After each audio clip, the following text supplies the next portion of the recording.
l'homme qui va monter sur scène dans quelques instants, je pense il est en train de devenir totalement incontournable. Il s'appelle Cyril de Souza Cardoso. Je ne sais pas qui le connaît.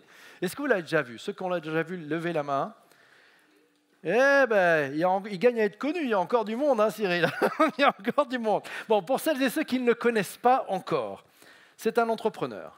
Il est auteur, il est enseignant et je crois que c'est un des rares en France à parler d'IA générative en étant à la fois dans la technique, dans les usages et dans la vision. Vous voyez, le triptyque, il est plutôt très, très, très intéressant. Il a aussi un pied dans ce qu'on peut appeler, on en parlera sûrement avec lui, de la souveraineté numérique. Alors certains diront, ouais, c'est un gros mot, de quoi on parle. Il a aussi un autre pied dans tout ce qui est enjeu business. Je pense que ça tombe bien parce que ça vous concerne tous aussi.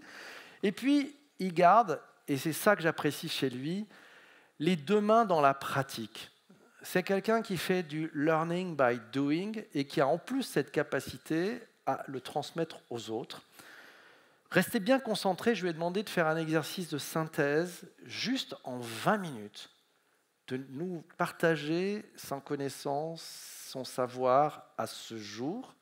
Et ensuite, ensemble, avec vous tous, on va le cuisiner un tout petit peu, on va aller gratter ce qu'il y a derrière, on va aller chercher au-delà des mots, du sens, de la technique et des choses que vous allez pouvoir ramener chez vous. Je vous demande de lui faire un triomphe sous vos applaudissements. Cyril de Souza Cardoso. Stage is yours, my friend. Merci.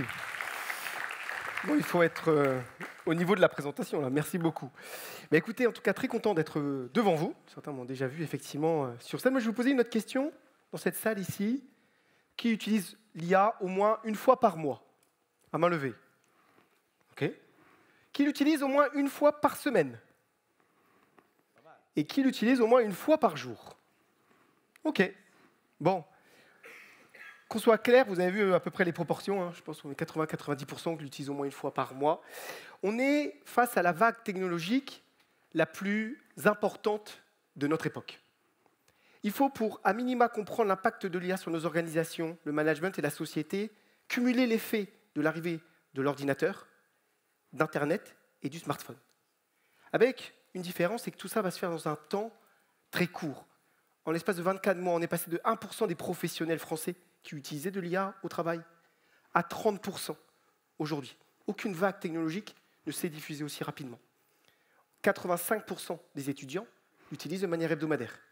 On ne sait pas pourquoi faire. Ils l'utilisent. Alors avec un point, c'est que, vous savez, il y a une expression qui dit il n'y a rien de pire que l'idiot qui croit savoir. Vous savez. Et c'est le problème de l'IA, c'est qu'on a tous un peu joué avec, on se fait un peu des idées sur ce qu'on fait ou pas avec, et on passe à côté de l'essentiel, en réalité, souvent. Je vous rassure, je m'inclus dans les idiots. En tout cas, j'ai l'obsession chaque jour de faire attention parce que l'IA aujourd'hui est en train de progresser à une vitesse fulgurante. Je vais essayer moi, effectivement de prendre un peu de recul. On m'a donné 20 minutes pour faire cela. Juste vous dire alors quelques éléments. Hop, oui, c'est bon. J'ai repris 4 conférences que j'ai faites sur les 24 derniers mois. Alors j'en ai fait un grand nombre. Et ces 4-là ont des vidéos présentes sur Internet. Et donc ça m'a permis de faire un peu une rétrospective de tiens, comment l'IA avait évolué. Parce qu'en gros, il y a un challenge que je fais souvent, c'est qu'est-ce que je peux faire en 40 minutes avec l'intelligence artificielle. Je m'étais imaginé ce truc-là en mai 2023. Je trouvais que c'était un bon moyen de faire de la pédagogie. Et en mai 2023, voilà, grâce aux IA, d'accord, je génère un concept d'entreprise, je génère un nom, un slogan, je crée un logo, un plan marketing et le contenu d'un site web. C'était en HTML, CSS, voilà, un peu informatisable. En 40 minutes, à ce moment-là, j'étais capable de faire ça. Je me souviens, les gens trouvaient ça déjà un peu étonnant à l'époque. Et j'avais dit une chose, on n'est qu'au début de la vague technologique. Quelques mois plus tard, je viens à Rennes, ici, participer au MEDEF. Et cette fois-ci, je fais la même chose, sauf que comme les IA ont progressé, en plus, je génère un business plan, je le mets en forme au format PDF, et je génère même des tableaux financiers. OK. 2 mois plus tard, il y a des gens qui sont dans la salle, on m'invite à l'AG de produits en Bretagne. Et cette fois-ci, sur scène, dans le même temps imparti, je rajoute la génération d'un script publicitaire, les visuels, l'animation vidéo et la génération de la musique. Comme il me restait un peu de temps, ensuite j'ai généré un assistant IA, un GPT. Okay, il y a quelques mois, avril. Je vais à Laon, dans le nord. Et cette fois-ci, dans le temps imparti, je refais tout ce qui précédait. Et en plus, je rajoute la mise en ligne, donc en live du site web, une note d'ingénierie de 50 pages sur la création, c'était un vélo autonome. Je crée une étude de marché complète, plus de 50 pages, business complet, tableau financier interactif. Je crée un jeu vidéo promotionnel, parce qu'il me restait un peu de temps, et je crée une interface web interactive. 40 minutes. Je vous le redis juste là, pour que tout le monde soit au clair. On n'est qu'au début de la vague technologique. D'accord ? Ça, c'est un point qu'il faut avoir en tête. Ce qui est essentiel là, c'est de prendre ce recul-là sur la vitesse à laquelle les choses sont en train, en tout cas, d'aller.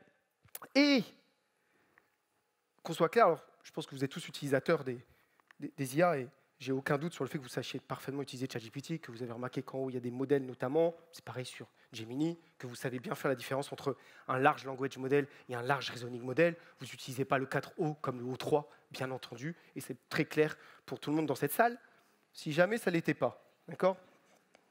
Pour ceux qui auraient manqué quelques wagons, les large language models génèrent des syllabes. Okay, c'est juste des modèles qui se représentent le monde dans un espace mathématique, on y a des versets de connaissances, on calcule la syllabe, la probabilité de la syllabe suivante et on génère derrière du texte. On fait la même chose sur plein de choses, je passe le détail technique, c'est le croisement des réseaux de neurones, l'apprentissage autosupervisé et de ce qu'on appelle les transformers. Mais récemment, fin d'année 2024, début 2025, les large reasoning models sont arrivés. Des modèles capables désormais de raisonnement. Avec eux, également le deep search. Le deep search, pour celles et ceux qui l'ont utilisé, ça permet à l'IA de faire vraiment une recherche approfondie sur un sujet, de générer vraiment des analyses poussées, des pages, en tout cas des textes de plusieurs pages, d'analyser des sujets. Et évidemment, on a les large action models. Tous ces modèles d'IA ont eu un impact. Vous voyez les benchmarks derrière moi. Désormais, l'IA nous a dépassés sur l'intégralité des benchmarks cognitifs. L'ensemble des tests cognitifs, l'IA nous a dépassés. Ça, c'est pour toutes celles et ceux, vous savez, qui est un peu inquiet dans la salle d'être dépassé par les IA. Soyez tranquille, ça y est, c'est fait. Voilà. Comme ça, on mange du barrage de la peur et ça va, le monde ne s'est pas effondré. Donc ça veut dire aussi une autre chose, c'est que sachez qu'il n'y a plus rien que vous pouvez être devant votre ordinateur d'un point de vue cognitif que l'IA n'est pas capable. Si jamais vous faites quelque chose avec l'IA et que vous n'y arrivez pas, c'est que vous avez posé la mauvaise question. Okay ? Ce n'est pas l'IA en réalité. Et c'est essentiel de l'avoir en tête. Aujourd'hui, le modèle O3, alors maintenant on a Gemini, d'ailleurs Gemini qui a dépassé, est à peu près à 130 de QI. Albert Einstein, c'était 160 de QI, la moyenne dans cette salle, c'est 100. Et on sait que d'ici la fin de l'année, on l'aura dépassé. Et d'ailleurs, on a un cimetière des tests en ligne qui s'appelle Killed by LLM. Vous pouvez aller le récupérer, vous savez, tous ces tests. Avant, il y avait le test de Turing, il est tombé l'année dernière. On a plein d'autres tests, ils sont tous en train de tomber. Et on est rentré dans le temps où désormais, il y a le dernier questionnaire de l'humanité. On a rassemblé les meilleurs experts dans tous les domaines. On a créé un test de 500 questions. L'IA est désormais à 23% de taux de réponse sur ce questionnaire-là, est en train de progresser encore. Et pourquoi on l'appelle le dernier questionnaire de l'humanité ? Parce que le prochain questionnaire, il sera généré par une IA. Voilà. Et c'est ce moment qu'on vit, où à un moment donné, sur l'intégralité des tâches cognitives, eh bien, l'IA nous a en tout cas dépassés. Ça ne veut pas dire qu'on est dépassé dans notre intelligence humaine. L'erreur, ça, c'est de réduire l'intelligence humaine à la cognition. Bon, et derrière ça, forcément, plein de modèles qui nous épatent en ce moment. Pour celles et ceux qui ont vu VO3, là, j'ai fait un petit test avec VO3. Je lui ai demandé avec 3 prompts de me faire cette vidéo. Avant, je créais des plateformes de marque. Je passais des nuits sur les valeurs, le why, il inspire dire difficilement, je ferai la mission. La semaine dernière, on a passé 3 jours en séminaire pour trouver le slogan de la nouvelle gamme de yaourts bio. L'IA a proposé « c'est bon » dans votre ventre. On a perdu le contrat. Mon job, c'était de créer de l'engagement, des mèmes, des stories. Maintenant, l'IA, c'est exactement ce qui fait rire ou cliquer. Alors j'ai du temps, j'ai fini tous les jeux vidéo, j'ai lu les conditions générales d'utilisation d'Instagram en entier. Ah, maintenant, je m'ennuie.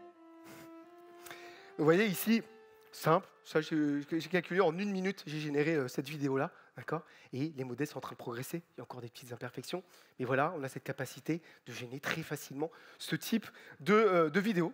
Et très concrètement, sur ce sujet-là, je prends le modèle de VO3, on ne s'attendait pas à ce qu'elle vienne aussi vite. Je prends création d'un environnement de marque, ça avant c'était un métier.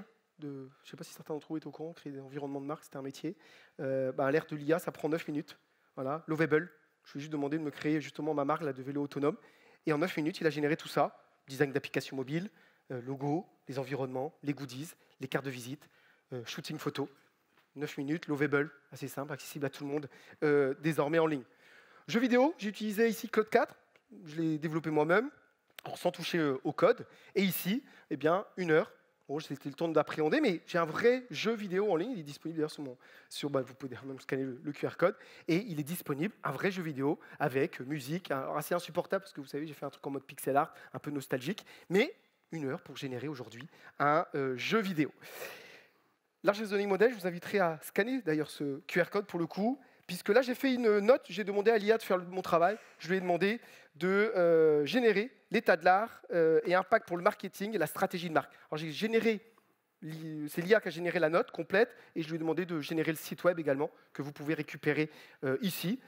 Comme ça, ça me permet de vous dire que l'IA a fait le travail pour lequel on m'avait demandé. Bien entendu, la présentation que je vous fais a été générée par IA à partir de cette note.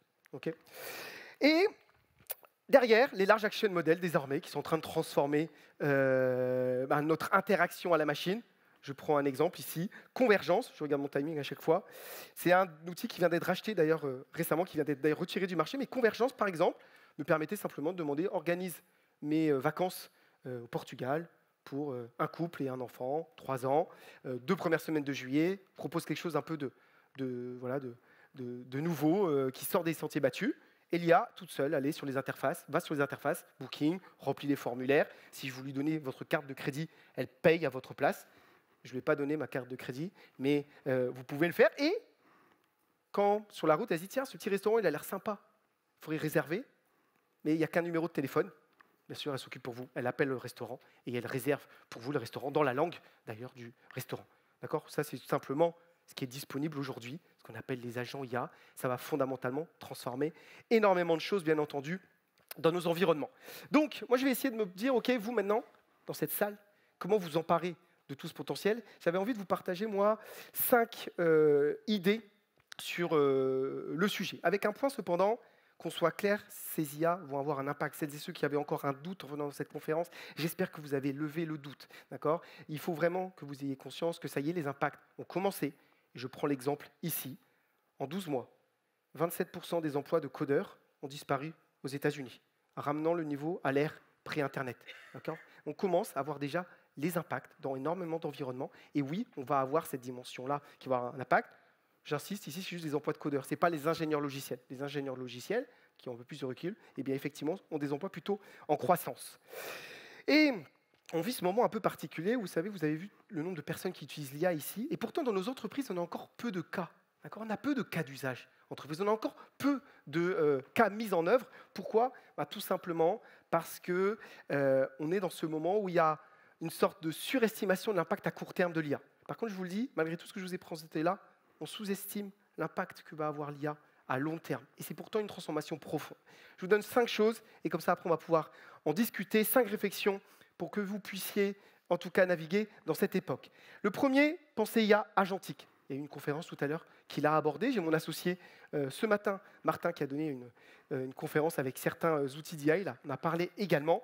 L'idée, c'est de comprendre que l'IA agentique, c'est quoi ? C'est la nouvelle interface.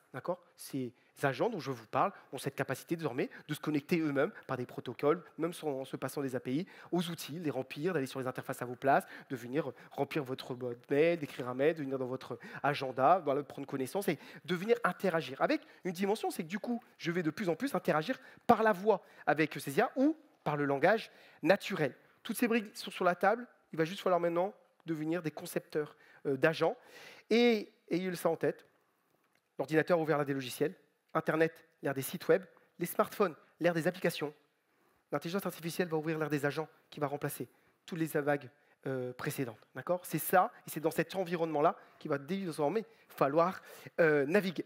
2, il va falloir que vous anticipiez bien sûr les transformations. L'environnement digital va changer pour une chose, c'est qu'on a tout construit, surtout dans notre époque, sur un élément. Ça nous paraît tous ici naturel d'utiliser des écrans, de cliquer sur des boutons pour naviguer, vous savez, de remplir des formulaires, de suivre des menus, d'utiliser des sites web, des sites intranet, des applications mobiles, des logiciels. Mais tout ce qu'on appelle l'UX, l'UI design, en tout cas tel qu'il est aujourd'hui, pourquoi on a inventé tout ça ? Parce que la machine, qui n'était pas suffisamment intelligente, il fallait la prendre par la main pour l'amener là où on avait envie d'aller. Mais à quoi ça sert une interface de navigation si je peux juste demander à une IA de m'afficher l'information dont j'ai besoin ? À quoi ça sert un site web? À quoi ça sert un intranet? À quoi ça sert une application mobile? Si je peux juste interagir en langage naturel. Et oui, ça va se transformer. Sam Altman, patron d'OpenAI, vient de racheter la société de Johnny Ive pour 6,5 milliards de dollars. Autant vous dire qu'il y a de la motivation derrière ce rapprochement avec notre Johnny Ive, qui est le designer d'Apple, qui a designé une grande partie de notre environnement. Ils ont décidé de venir disrupter le téléphone.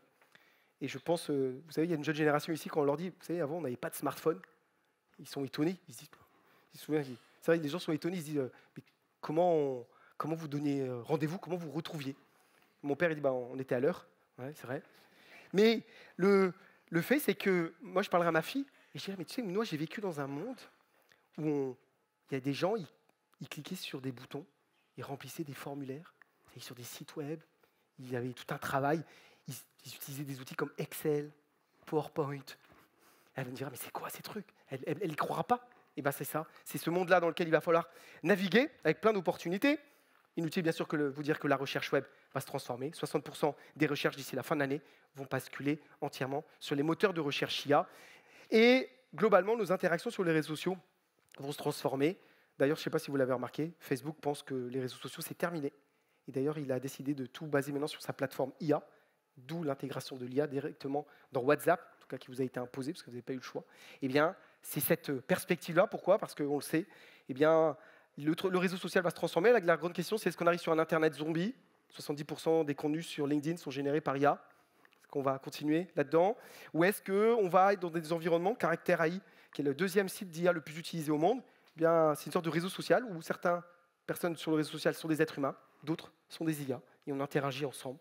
En tout cas, il va y avoir de l'évolution également à ce niveau-là. 3, penser la personnalisation et le commun. On rentre dans un monde où il va y avoir ces trois ultras, l'ultra-contextualisation. Tiens, j'aime bien cette veste dans ce film. Et hop, Liam vient me dire quelle est en tout cas cette veste. Bien entendu, je ne vais plus sur l'interface pour réserver, parce qu'après je lui dis, commande-la moi et fais-la livrer chez moi. L'ultra-personnalisation, ah ouais, vous avez vu avec vos 3, on peut commencer à créer des films un peu dédiés.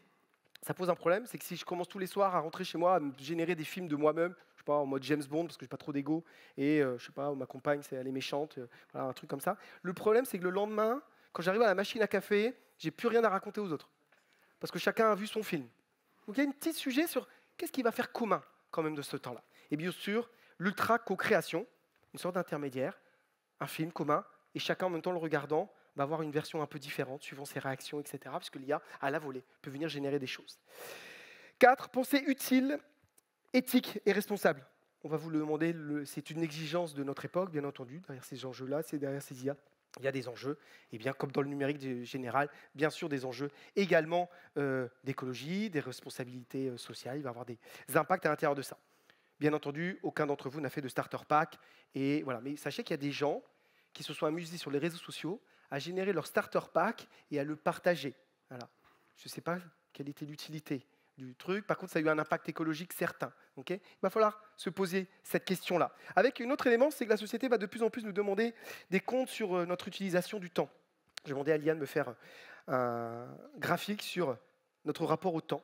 Et vous savez, dans notre rapport au temps, eh bien, vous voyez, la deuxième courbe, c'est celle du travail. On n'a jamais... voilà, le travail baisse, on continue. Le temps de transport, lui, reste continu. Vous savez, on a des moyens de transport qui nous permettent d'aller plus loin, plus vite. Du coup, qu'est-ce qu'on fait? On va plus loin. Donc, on n'a pas réduit. Par contre, les écrans, vous voyez, commencent à monter. Ce qui est paradoxal, c'est qu'on n'a jamais aussi peu travaillé. Et pourtant, dans cette salle, on n'a jamais aussi peu eu l'impression, en tout cas, de manquer de temps. D'accord? Tout le monde a la tête dans le guidon, à remplir à des mails. Et vous savez, et on accélère. Parce que maintenant, moi, j'utilise Gemini pour répondre à mes mails plus vite. Je lui dis, tiens, synthétise mes mails non lus, réponds aux mails non répondus, je relis et j'envoie les réponses. Le problème, c'est qu'ensuite, vous allez aussi utiliser l'IA. Donc vous allez du coup répondre plus vite à mes mails. Et du coup, vous allez me renvoyer des mails. Et moi, du coup, je vais devoir... je vais essayer de répondre encore plus vite. Vous voyez, il y a un truc qui est bizarre. D'accord? Je pense aussi aux avatars virtuels. Je peux envoyer sur Zoom maintenant mon avatar Agent qui fait la réunion Zoom à ma place. Je ne sais pas si c'est une bonne pratique. Okay? Mais c'est bizarre ça aussi. Parce que si je commence à maintenant à envoyer mon avatar en réunion, peut-être à terme, vous enverrez aussi votre avatar. Et peut-être qu'on ne sait pas, nos avatars sont en train de s'engueuler en réunion alors qu'on est là. Hein? Quel sens ça a? Je ne sais pas. En tout cas, on va avoir un sujet. Derrière ça, je vous passe le détail, je ne vais pas rentrer dans le détail, mais il y a le sujet de l'accélération. Hartmut Rosa, sociologue allemand, qui nous parle de cela. Il y a 3 dimensions, l'accélération technique, l'accélération des changements sociaux et l'accélération du rythme de vie. Si, à l'ère de l'IA, on laisse l'accélération se faire, bah, le problème, c'est qu'en fait, non. Toute technologie qui nous a promis de gagner du temps, en réalité, qu'est-ce qui s'est passé? On a accéléré. Et si on accélère à l'ère de l'IA, alors qu'on était déjà dans une période où il n'y avait jamais eu autant de burn-out, on va avoir un sujet. Parce que le problème, c'est qu'en plus, l'IA, comme elle est hyper efficiente, bah, à un moment donné, qu'est-ce qui se passe? Bah, il ne reste plus que des tâches à très haute valeur cognitive dans nos environnements, et encore. Voilà. Mais qu'est-ce qui se passe? Vous savez, des fois, le vendredi, vous arrivez au bureau et vous traitez vos mails. Ça n'a pas trop d'utilité. Vous savez, vous faites des trucs qui ne sont pas trop utiles. Mais ça vous fait du bien.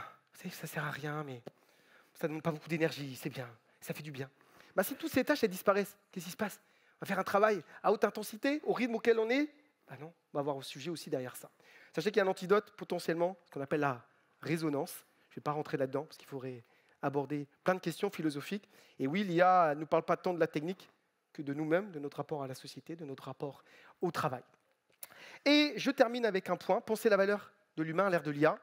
Vous l'avez compris, les tâches cognitives ont disparu. Moi, j'irai voir ma fille aussi, et un jour, je pense que je l'amènerai dans un musée où on lui présentera les open space. Elle me dit, c'est quoi? C'est un lieu où avant, des êtres humains venaient ensemble, se mettaient derrière des écrans et tapotaient sur un clavier et sur des souris. Il y avait une sorte de bruit d'ambiance. Si tu étais silencé, ça prouvait que tu ne travaillais pas. Et les gens vendaient un peu de leur temps cognitif. Elle va me dire, ça c'est dingue. Ah ouais, ils venaient là, ouais. Certains même, ils badgeaient le matin et après ils rebadgeaient le soir, hein, pour vraiment être sûr qu'ils étaient là. Ça va la surprendre, voilà. Parce que vous imaginez bien que oui, il y a une grande partie de tout cet ensemble-là qui va disparaître. Quelle va être la valeur de l'humain là-dedans? 3 choses. Compréhension sensible du monde, le temps long et la relation humaine. Je termine juste avec ça. Je crois que je suis pile dans le timing. Je termine sur ça. Derrière, c'est ce qu'on appelle le paradoxe de Moravec. L'automatisation, elle va d'abord toucher. En gros, notre société, qu'est-ce qui se passe aujourd'hui? On est en train de vivre l'automatisation de la cognition humaine. Par un peu présomptueux qu'on était, on a pensé que c'était la chose la plus élevée dans la nature humaine. Pas du tout, d'un point de vue biologique, c'est un outil qui est assez rudimentaire, assez facile en réalité à copier. Et donc on a copié les gestes grossiers, ça a donné la première révolution industrielle. Et maintenant on copie le deuxième truc biologique le plus facile à copier, la cognition. Et ça va créer cette révolution-là. Par contre, ça ne veut pas dire qu'on disparaît en termes de valeur. Il y a 2 choses chez vous qui ont beaucoup plus de valeur. C'est notamment l'intelligence. 2 de vos neurones sont là pour être en interaction avec les autres. Vous êtes des êtres d'intelligence collective avant d'être des êtres d'intelligence individuelle. Vous allez avoir votre corps également, votre sensibilité. Et tout ça, il va falloir l'inscrire dans une autre dimension, le temps long. Oui, l'IA va s'occuper pour vous de générer des tableurs, d'analyser des chiffres, d'utiliser Excel, PowerPoint. Ça se vous répondre un peu à vos mails. Enfin, vous savez, toutes ces tâches cognitives de court terme. Sachez que reprenez votre journée et si dans votre journée, vous avez fait des choses un peu en réaction, sachez qu'a priori, l'IA sera meilleure que vous et vous n'avez plus vraiment de valeur ajoutée. Par contre, si on se reconnecte sensiblement au monde, si on est dans l'interaction humaine, si on repense le temps long, eh bien l'IA, en tout cas l'humain, retrouve en tout cas de sa valeur. On est à l'aube, bien sûr, d'une grande, en tout cas, révolution. Je passe sur ça parce que je vais m'arrêter. Je vous mentionne dernier point, et c'est le premier, j'arrête. Vous savez, ici, je vous ai montré un graphique juste avant. Je l'ai là. Je peux le revenir en arrière. Ah oui. Vous savez, c'est le langage humain. Quand je vous parle là, je vous parle à 39 bits secondes. Je suis désolé, ce n'est pas très efficient. Okay, en gros, le morse, c'est la moitié. Okay, rappelez-vous ça quand vous serez en réunion la prochaine fois. Dites-vous qu'on serait quasiment aussi efficace si vous parliez en morse entre vous. Vous voyez, ici, là, il y a Voyager, et j'ai comparé au modem 56K, pour ceux qui ont connu. C'était lent, un modem 56K, mais c'est beaucoup plus rapide que notre capacité à communiquer, d'accord? Et les chercheurs se sont posé cette question, mais pourquoi, donc, cet être biologique, qui est l'être humain, si efficient, dans la cognition, dans la rapidité, tout va si vite chez lui, comment ça se fait qu'il a inventé ce langage qui est si inefficient? Vous arrivez le matin au travail et dites « Ah, t'as vu, machin, il est plus en couple avec machin. Ah, t'as vu, il fait beau, ouais, ça va les enfants, ouais, super, le PSG a gagné, ouais. » On se raconte des trucs, ça sert à rien. Okay, on se parle longtemps pour rien se dire. Et en fait, c'est hyper important. Pourquoi? Parce qu'on a découvert, et la science l'a dit, que la communication humaine, elle est inefficace technologiquement, mais elle est efficiente socialement. Pourquoi? Eh bien, tout simplement parce que quand on est en train de se parler, ce qu'on est en train de se créer, c'est un lien de confiance, en fait. quand vous êtes en train de raconter des ragots, vous parlez de la météo, ben, sachez que c'est important. C'est pourquoi quand on a mis en place le télétravail dans la Silicon Valley, on a réduit le nombre de dépôts de brevets, parce que la relation humaine, c'est ce qui nous reste après l'IA, parce que c'est la base de la créativité, de l'innovation. Merci pour votre attention. Bravo. Cyril de Souza Cardozo. Bravo Cyril. On va passer avec les interactions avec le public. Donc si vous avez des questions, n'hésitez pas à lever la main. Il n'y a pas de chocolat, mais il y aura des questions, donc on compte sur vous. J'ai une première question pour toi. On va la faire un peu provocatrice parce que tu aimes beaucoup.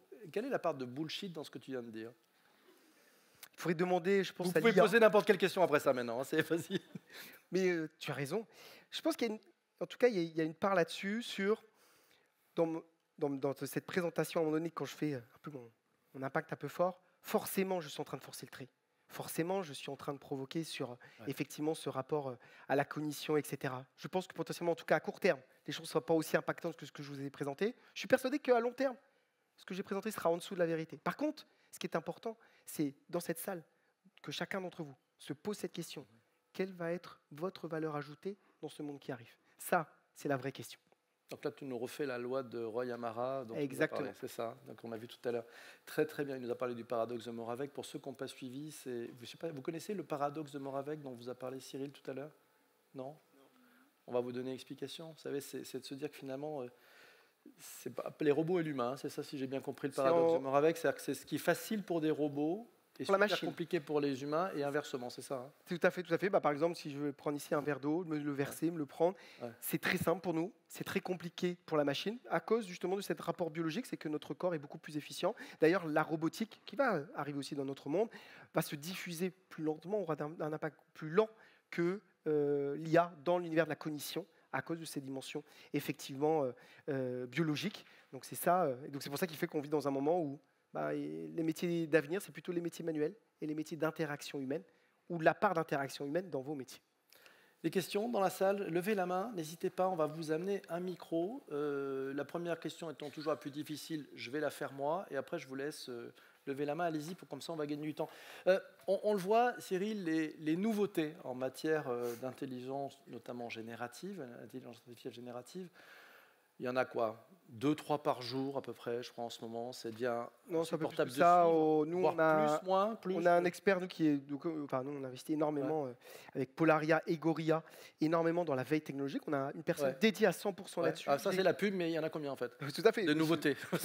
Non, j'ai calculé, pour répondre à ta question, j'ai calculé le nombre de nouvelles. Alors, sachant qu'il filtre, nous, on est à 15 par jour. 15 par jour. Alors, comment on fait pour rester dans le coup et pas se perdre comme un poulet sans tête avec 15 nouveautés par jour?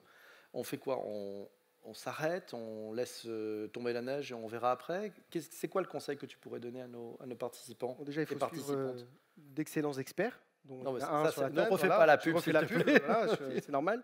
Mais le vrai point, en tout cas là-dessus, c'est que, d'ailleurs, c'est un paradoxe, on en parlait d'ailleurs au déjeuner. On est dans un moment où tous les mois, vous pouvez vous dire, le mois prochain, il y aura mieux, donc je ne me lance pas et j'attends.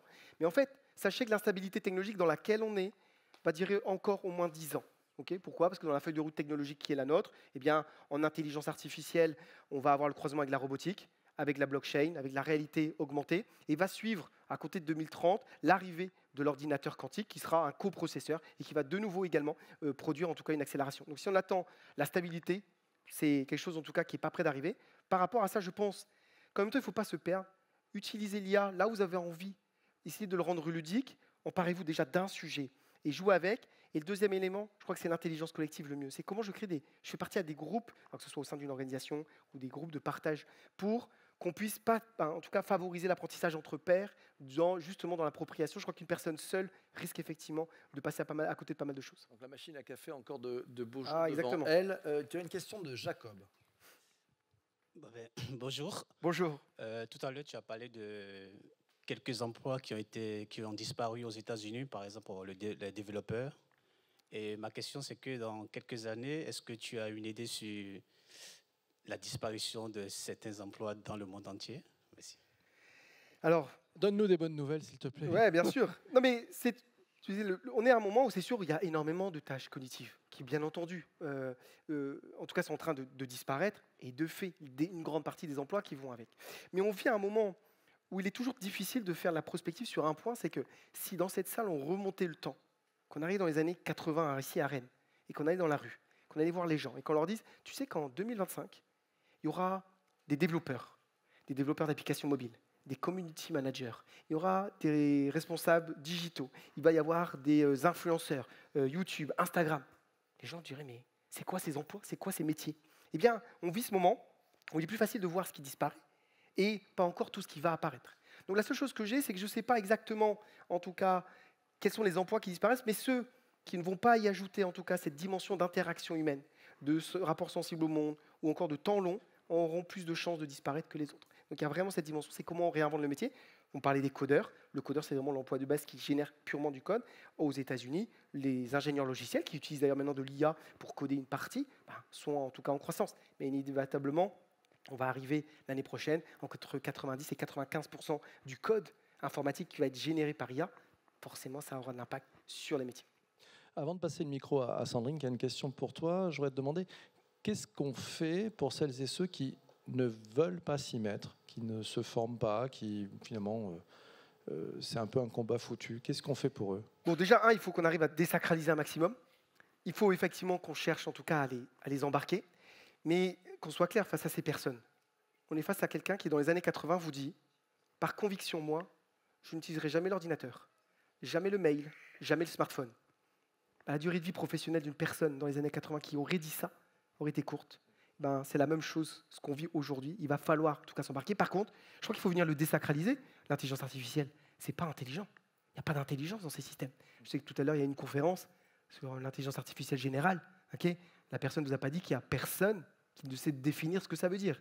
Personne n'est capable dans le monde de donner une définition d'intelligence humaine. Donc moi, je veux bien qu'on nous parle d'IAG ou du je ne sais pas quoi, mais non, ça n'arrivera pas, et pas avec les modèles qu'on a devant nous, en tout cas aujourd'hui. Donc il n'y a pas d'intelligence dans ces systèmes, c'est suffisamment puissant cependant pour transformer le monde. Et tu leur dis quoi à cette génération de jamais sans mon Minitel? Tu leur dis quoi? Ouais, je dis, en même temps, il y a quelque chose de poétique chez eux. C'est un peu les gens qui se sont battus contre les moulins à vent.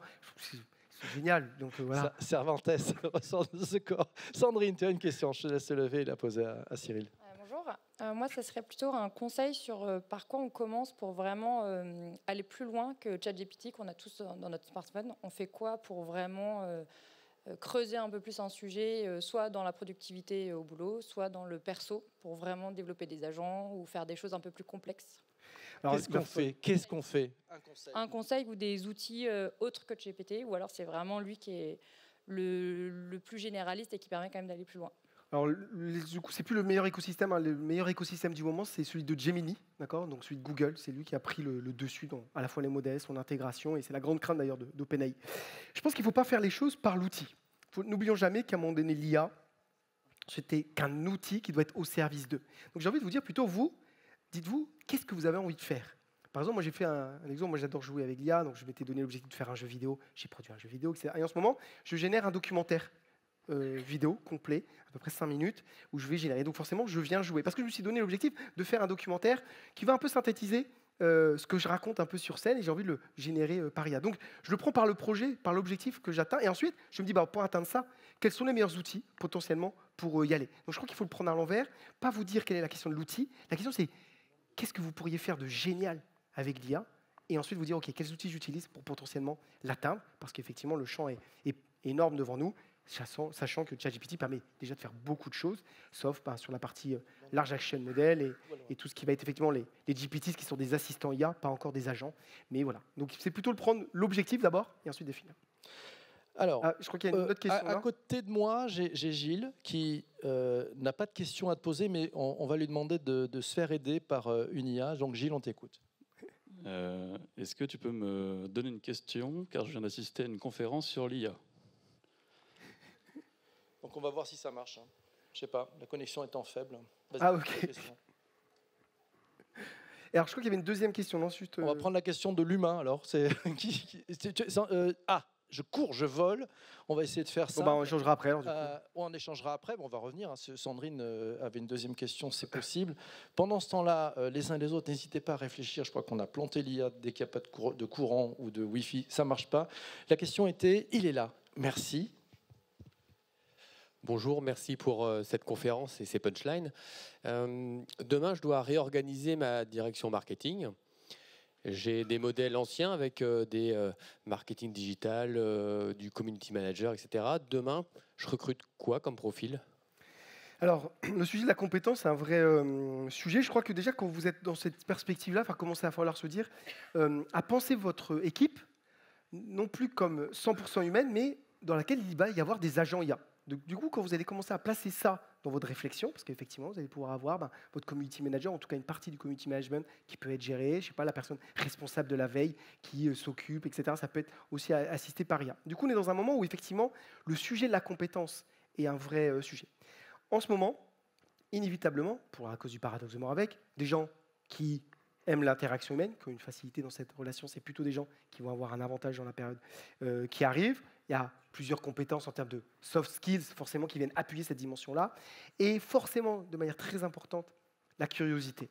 Je crois qu'on est dans un moment où la curiosité, c'est vraiment l'une des qualités les plus importantes qu'il va falloir avoir. Recruter des gens qui aiment jouer, justement, qui vous racontent des choses, ou qui ont envie d'explorer. Parce que je crois que ces profils-là sont ceux qui vont être capables de saisir les opportunités pour créer. Parce que bien sûr, là, quand je faisais la conf, bien sûr, on voit tout de suite, encore une fois, plutôt ce qui disparaît. Mais encore une fois, là, en fait, on est, vous savez, comme au début des années 2000. On revient dans le temps, début des années 2000. Qu'est-ce qu'on fait? On crée Facebook, on crée Instagram, on crée WhatsApp, on se met à créer Netflix. En fait, il y a plein de possibilités devant nous.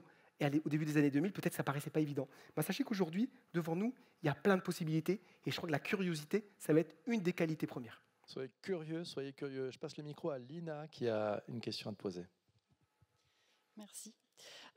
Juste pour avoir votre point de vue sur l'impact de l'IA, du coup, en positif ou négatif, aujourd'hui, mais surtout à l'avenir, justement sur la relation humaine. Parce que utiliser l'IA pour envoyer un email pro et gagner du temps, d'accord. Mais aujourd'hui, déjà, on voit que l'IA est utilisée pour converser, juste avec l'IA, pour résoudre des problèmes personnels, pour savoir quoi répondre à un ami, à une voisine qui nous embête, ou je ne sais pas quoi. Donc, comment, justement, l'IA va impacter tout ça ? Alors, hyper intéressant, parce que... Alors déjà, il y a une première dimension. Moi, je fais partie de ceux, comme Jacques Ellul, qui pensent que la technologie, elle est ni bonne, ni mauvaise, ni neutre. D'accord ? À un moment donné, l'IA, ça va être aussi ce que nous, on en fait. Moi, je suis persuadé, par rapport à ce que je viens de vous dire ici, que l'IA, ça peut devenir un progrès, si c'est au service de l'interaction humaine. Si ça m'aide en même temps à m'engueuler moins avec ma voisine et qu'après j'ai une interaction avec elle, même si j'étais assisté par l'IA dans cette interaction, pourquoi pas? Si par contre l'IA commence à créer, comme le font les écrans aujourd'hui, des barrières entre les gens, alors on ne sera pas dans un progrès, en tout cas derrière. Et donc ça, c'est une dimension essentielle à avoir en tête. Et sachez que cette semaine, OpenAI a fait fuiter son projet, puisqu'ils ont exprimé quelles étaient leurs visions. Et dans la vision de Sam Altman, qui considère que ChatGPT va devoir devenir d'ici 2026 la porte d'entrée unique des gens dans l'univers digital complet, parce qu'ils veulent que ChatGPT soit connecté à tout et que du coup vous fassiez tout en interaction avec lui. Dans leur papier, ils ont dit notre concurrent direct le plus fort, c'est pas Google, c'est pas les autres boîtes d'IA. Notre concurrent le premier, c'est l'interaction humaine. C'est ça ce qu'ils ont écrit dans leurs faits. C'est à la fois un peu effrayant du coup de raconter ça, et donc du coup moi ça me ramène à ça, c'est de me dire est-ce qu'on va faire de l'IA? Oui, on va faire de l'IA. Bien sûr qu'on ne va pas arrêter cette vague-là. Par contre, on va devoir être de ceux, en France, en Europe, qui nous battions pour placer l'IA, en tout cas, au service de la relation humaine. Allez, autre question. Il nous en reste une ou deux, je crois. On y va. Merci. Vous avez un peu remis en question tout ce qui était site internet, réseaux sociaux. Mais demain, si ces éléments-là disparaissent, avec quoi l'IA va se nourrir en fait? Parce que l'IA, c'est ça, c'est s'alimenter de tout ce qu'il y a sur le digital. Alors déjà, j'ai envie de vous dire qu'une partie, ça y est, des modèles sont entraînés. On a exploité la donnée. Donc effectivement, il y a un sujet. Sachez qu'on arrive aussi dans un temps, alors il y avait la peur à un moment donné d'effondrement des modèles, mais on arrive dans un temps où ce qu'on appelle maintenant les IA en fait font de la donnée synthétique, c'est-à-dire que les IA sont capables de produire de la donnée pour s'entraîner. Donc il y a aussi cette dimension-là. Et typiquement, l'IA, par exemple, les 2 derniers prix Nobel en physique et en chimie ont été remis à des équipes d'intelligence artificielle, parce que désormais, les plus grandes découvertes ou la génération de nouvelles découvertes sont produites en partie, en tout cas par l'intelligence artificielle. Donc l'intelligence artificielle va pouvoir, en tout cas, potentiellement s'alimenter de ces éléments-là. Donc non, c'est pas en tout cas un indispensable. Par contre, effectivement, il y aura toujours cette notion de données, mais s'il y a une interaction avec vous, que vous lui parlez, elle apprendra en tout cas de vous. Cependant, on est d'accord, je vous ai provoqué sur la dimension d'interface pour vraiment vous posiez vraiment les bonnes questions là-dessus. Est-ce que l'interface va totalement disparaître? Non. D'ailleurs, on aura toujours des écrans pour afficher de l'information. La question, c'est cette notion de la navigation. Oui, il y a des vraies questions, en tout cas, là-dessus. Mais ce n'est pas un indispensable, en tout cas, pour l'IA, parce qu'il y a plein d'autres manières de générer de la donnée, et votre échange en sera une. Merci pour ta réponse. Merci Claire pour la question. Je passe le micro à Marion. Je suis juste dans le timing, mais ChatGPT, la semaine dernière, ou il y a 2 semaines, a bugué, clairement. Chez nous, dans notre service marketing, on s'est senti démunis. Et là, je me suis rendu compte que on était un peu trop dépendants. Comment la société humaine et comment on va gérer ça le jour où il y a un bug Internet planétaire? Si demain, il n'y a plus d'électricité, comment on fait? Je vais vous dire une chose, c'est que l'humain a cette particularité, c'est que, vous savez, il y a, à la porte de Thèbes, il y avait cette devinette qui est donnée à un héros grec qui lui dit « Qu'est-ce qui marche à 4 pattes le matin, à 2 pattes à midi et à 3 pattes le soir ?» C'est l'être humain qui marche sur à 4 pattes quand il est enfant, 2 pieds quand il est adulte, puis est assisté par un bâton dans son âge âgé. En réalité, l'être humain a changé sa nature biologique dès l'apparition de la technique. D'ailleurs, d'un point de vue étymologique, l'homme sans bâton, d'accord, c'est un imbécile. L'imbécile, ça veut dire l'homme sans bâton. Pourquoi? Parce que quand on a inventé le feu, on a commencé à faire cuire la viande. Et on a commencé à en tirer des protéines pour du coup mieux, en tout cas, les absorber. On a commencé à changer notre nature. Et en réalité, l'être humain ne peut pas redevenir à un état de nature.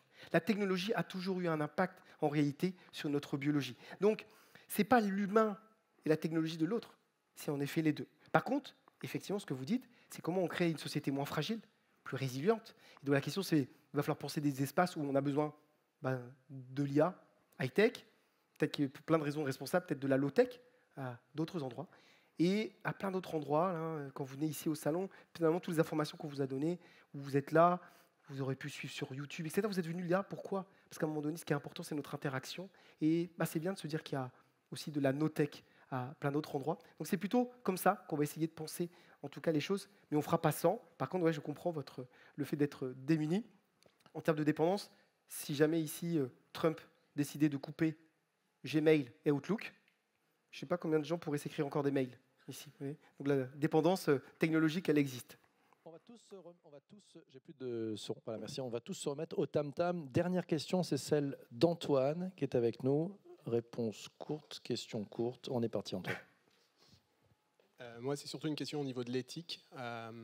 Tu disais que Sam Altman voulait, par exemple, que tout passe par ChatGPT. Demain, comment on s'assure que, éthiquement, les réponses de ChatGPT ne créent pas justement un biais justement dans ces réponses-là? On le voit, par exemple, que les algorithmes emprisonnent aujourd'hui les gens. C'est pour ça qu'on n'a jamais eu autant de platistes. On n'a jamais eu autant le populisme qui remonte grâce aux algorithmes. Donc demain, comment on s'assure que, justement, je vais te donner la question un peu longue. C'est une question courte. Ouais, j'ai raccourci là. Mais comment on s'assure justement d'éviter ces biais? C'est hyper important. Du coup, je réponds de manière aussi courte, mais on a créé une chaire de recherche qui s'appelle Managia, qui étudie l'impact de l'IA sur les organisations de management avec des anthropologues, des philosophes, des sociologues. L'idée, c'est d'étudier cette dimension-là. La seule chose que je sais là-dessus, c'est que si on utilise des outils chinois ou anglo-saxons, on aura leur biais, mais on subira aussi leur contrôle. Si à un moment donné, nous, en tant que Français, en tant qu'Européens, on veut maîtriser l'accès à notre culture, à nos savoirs, si on veut maîtriser ces notions de biais, parce qu'une IA, comme un algorithme, c'est jamais que du biais inscrit dans du code et de la donnée, eh bien, il va falloir qu'on ait de la maîtrise sur nos technologies. Donc je crois que la notion de souveraineté technologique est essentielle. Et la stratégie de la France qui consiste à se dire qu'on va devenir des acteurs majeurs de l'open source est hyper importante, parce que je crois qu'on ne peut pas devenir en tout cas les solutions, on ne va pas avoir de Français qui vont devenir meilleurs que les Américains, que les Chinois. Par contre, on peut avoir des acteurs français et européens qui œuvrent à l'open source. Et le top, c'est qu'on puisse, si on ne peut pas capter la valeur par le haut, alors casser la valeur par le bas, faire de l'IA plutôt une commodité, et d'ailleurs qu'on sera capable de contrôler. Donc la notion de la souveraineté technologique, elle est directement liée à cette notion d'éthique. Merci Cyril, je crois qu'on peut l'applaudir très très très fort. Bravo à toi. Merci beaucoup.